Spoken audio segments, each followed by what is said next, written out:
Welcome to the Debt Matters Podcast, where we help Canadians find solutions to their debt with licensed insolvency trustees from across Canada. I'm Wayne Kay, and coming up in today's show, we're going to talk about building a holiday budget to avoid credit card debts. Oh, so many of us just get into this trap that we have to get these great extravagant gifts.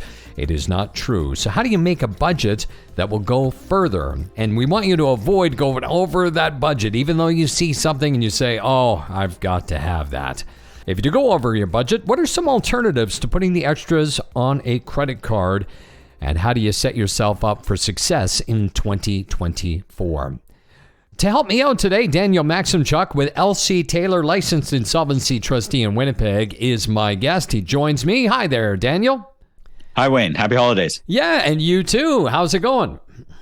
It's going well here, thanks. No complaints. Getting into the winter spirit. Yes, and this is the time where we see a lot of people, unfortunately, get into trouble. And that's what today's show is all about, is how to get through this time of year. The pressures are overwhelming for so many people. They sure are. Yeah, it's very easy to get carried away, right? I mean, we're constantly being marketed to this time of year.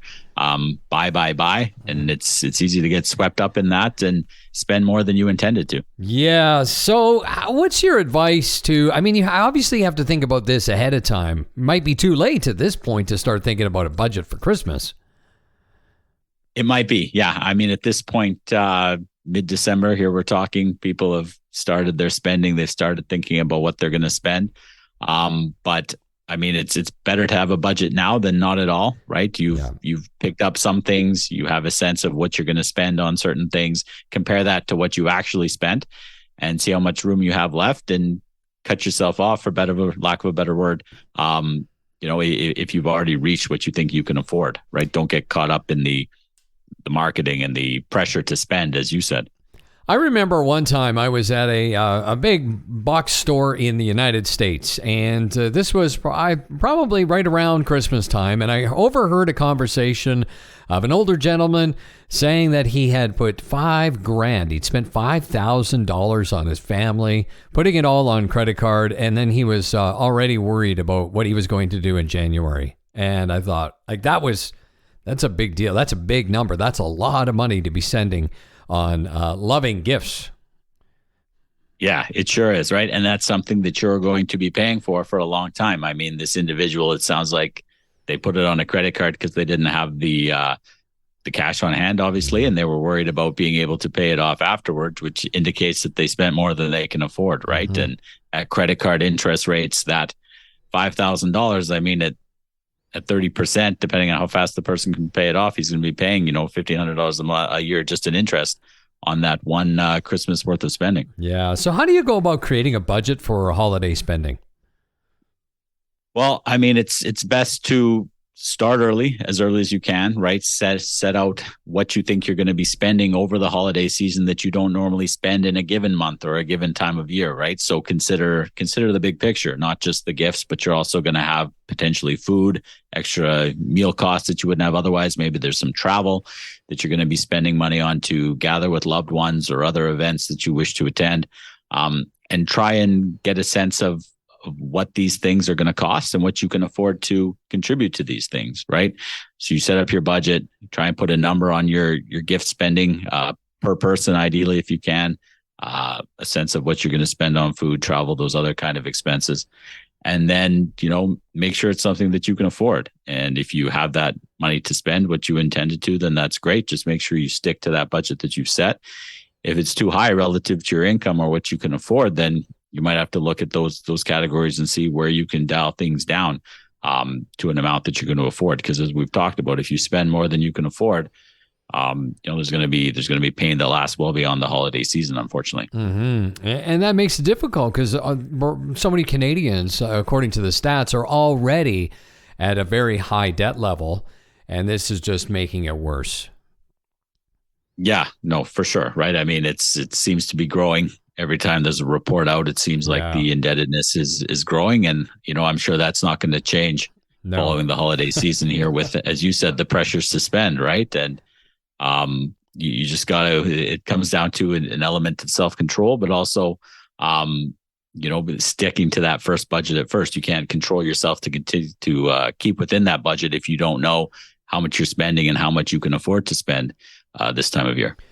Sometimes there's family members that shouldn't be spending money. They're on a tight budget. You just say it's a thing. And for those people, those are the ones I try to take as much pressure off as possible and say, listen, if you have to get me a gift, I don't really want you to get me a gift, but if you do have to get one, I'm happy with a book. Just get me a simple book, something, right? Keep it. You can buy lots of great gifts for very affordable prices. So do you have some advice on, how to make that holiday budget go further? Yeah, I mean, that's a fine line, right? In that case that you indicated of, if you know somebody who you don't want to put in a spot and make them feel obligated to get you something, but yet, you want to treat them if you can afford it without forcing them to feel like they have to reciprocate that. That's a delicate thing, right? But in terms of helping your budget to go further, I mean, it's good to plan ahead, right? So if you plan ahead, if you know, okay, these are the people that I intend to buy gifts for this year, for example, and you know that well in advance, and you have a sense of these people and what they might like, you can watch out for sales, let's say, to pick them up earlier, right? So if you know a certain person likes a certain thing, you can keep an eye out for. There's no reason why you can't for, even the 6 months leading up to Christmas, keep an eye out for a good price on that item, so that you can pick it up. That really accomplishes two things, right? You can pay less for it, which is ideal, will help your budget to go further. And also it spreads that spending over a greater period of time. So instead of it all coming up in 1 month, when the money might not necessarily be there for all of those expenditures in 1 month, you can go and you can, spread it over a few months, which reduces that bulge effect of all that spending coming at the same time. Mm-hmm. Which is exactly what happens right now. It's the bulge is the great way of saying it. If you looked at all the money that's being spent right now, there is a lot of money being spent. So if you had to, you did have to put something on credit card, are there some alternatives to putting it somewhere else, or is it always just have to go on a credit card and then you have to take a little bit of time to pay off if you do go over budget? Yeah, if you do go over budget, I mean, it's best to, if you're forced to take on debt for these things or anything, really, it's best to, find the lowest possible cost of that debt, being the lowest possible interest rate, right? So if you have access to a line of credit, that would be a better place to put it than a credit card because it's a lower rate of interest, right? But ideally, if there's alternatives to maybe not overspending at all, or if there is overspending, to increasing your income to hopefully correspond with that extra spending, right? So this time of year, you see a lot of help wanted signs, those kind of things for extra employment opportunities during this time of year, seasonal work, because the volumes in stores are bigger, for example, volumes in restaurants, or those kind of more short-term entry-level type jobs. You might be able to pick up some shifts doing something like that to help your income increase to maybe correspond with your spending, right? So, if you have already spent that amount, then ideally it's best to be able to pay it off as quickly as possible. And, the options to do that are either reduce spending elsewhere to free up more money to put on those bills, or increase your income so that you can pay it off faster that way. When your clients are in front of you at the desk and you're talking about, an insolvency, you're talking about bankruptcy, or you're talking about consumer proposals, how do you factor this season into that discussion? Yeah, it's about budgeting for it and making sure that you're not getting swept away in it, right? So it's people realize that this is a time of year that leads to more money being spent, but all year long they know that it's coming. So the key is to anticipate it, plan ahead, put some money aside if you can, so that there's money there ready for the spending at this time of year, so that you're not resorting to debt to, potentially put yourself into a situation where you might be insolvent down the road because you've overspent at this time of the year, right? And it might be for all the right reasons. You have loved ones, you want to treat them, you want to have a great time with them. But, I don't think anyone who's receiving those gifts, for example, would want somebody to be paying 30% interest on these debts that they bought them that they really couldn't afford, right? Mm-hmm. So when we look ahead to 2024 and how to be in a better place regarding budgeting and dealing with Christmas, just in case it was too late for this year, help us through some of the steps that we need to be looking ahead for. Yeah, a great time to budget for next holidays, I would say, is right immediately following this holiday, right? So go back once this, the dust is settled after this holiday season, go back and look at your spending, right? What have you spent on gifts for your loved ones? What have you spent on food and the other holiday related expenses? And that'll give you a sense of what next year's going to look like, right? There might not be too much variation between what you do from year to year during the holiday season. So immediately following this year, you can go and look, okay, this is how much I spent, and then build that into your budget already for next year, right? So go back and say, okay, I need to keep aside this much money for the holiday season next year so that I'm not resorting to debt when the time comes next year. And I mean, you could account for a little bit of inflation over that time potentially. And that also gives you a sense of, starting early, you can start to, give some thought to, what you're going to do next year. Maybe if you can pick up things ahead of time, squirrel them away for the next holiday season so that, again, it's smoothed out. It's not happening all at once next year. And you're not taken by surprise because, as I said, this time of year comes up every year. Your spending might not change much year over year. So there's no reason why you can't start to think ahead and not be taken by surprise, so to speak, next fall or winter. We always try to have all of our Christmas gifts, and we never went extravagant. When when our kids were really young, we always just went with thoughtful, small gifts that were affordable. We didn't have to go in debt for them. And it was always weird because then you'd have the other side. Their friends are getting, oh, here's a new car, and here's a new $4,000 mountain bike, and here's the new PlayStation and all this stuff. And it was always kind of weird feeling, but we always had fun as a family. Yeah, and that's what it's supposed to be about, right? I mean, they might have friends who have different, their families have different financial situations, and they can spend that kind of money without taking on debt, right? But for most of us, that's not feasible, and you have to live within your means and be happy doing so, and not try and keep up with those their friends at school or the people across the street or whatever. You just have to keep to your own means, have your own time, and in the long run that'll pay off because you're not paying interest rates for things that you couldn't afford when you bought them, right? Right. Yeah.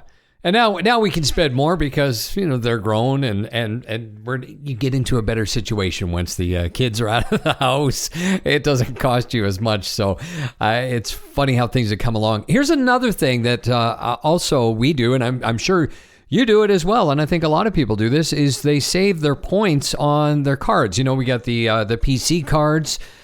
Which don't cost anything, but you get points every time you shop or you fill up with gas, and then that converts to groceries. And I'm sure a lot of the grocery stores have something like that, where if you save it up through the whole year, you can have a heck of a Christmas feast or a New Year's feast. Yeah, I mean, that's definitely a possibility, right? I mean, that helps you to smooth out these bulges like we talked about, right? If you've been accumulating points all year, for example, you can offset some of that extra cost this time of year by putting some onto those things, right? Some people look at it that way. Some people look at it as, okay, when I'm earning the points, that's a discount of what I bought, whatever it was to earn the points. It's kind of depends on how you look at it psychologically, right? But in that example, if you have those points, by all means, that's something that you can use to reduce the income at times when you have these bulges so that you can smooth it out, basically. Because I mean, chances are your income's not changing too much month over month. No. People might get a bit of a Christmas bonus or something like that, but it's probably not enough to meet all of their additional spending at this time of year. That's the issue, is that the spending this time of year usually outstrips the increase in income. Yeah, absolutely. Great topic. Any final advice you want to share with us? Just can't reiterate it enough. I mean, live within your means, right? Don't try and keep up with the other people. Set your budget, stick to your budget. Know that, it's about being with loved ones. It's about, small gestures. It's not about putting yourself into debt and paying interest for the next year because you bought stuff that you can't afford, right? That's not doing anyone any favors in the long run. Yeah, terrific. Great advice. Thanks very much for being on the show, and happy holidays. Thanks. Same to you, Wayne. Take care. Well, my guest today, Daniel Maksymchak. You can learn more or schedule a free consultation with LC Taylor Licensed Insolvency Trustees by going to the website lctaylor.com. And that's it for today's Debt Matters podcast. Make sure you subscribe wherever you get your favorite podcasts from. And of course, for more information, you can always check out debtmatters.ca. Thanks for listening.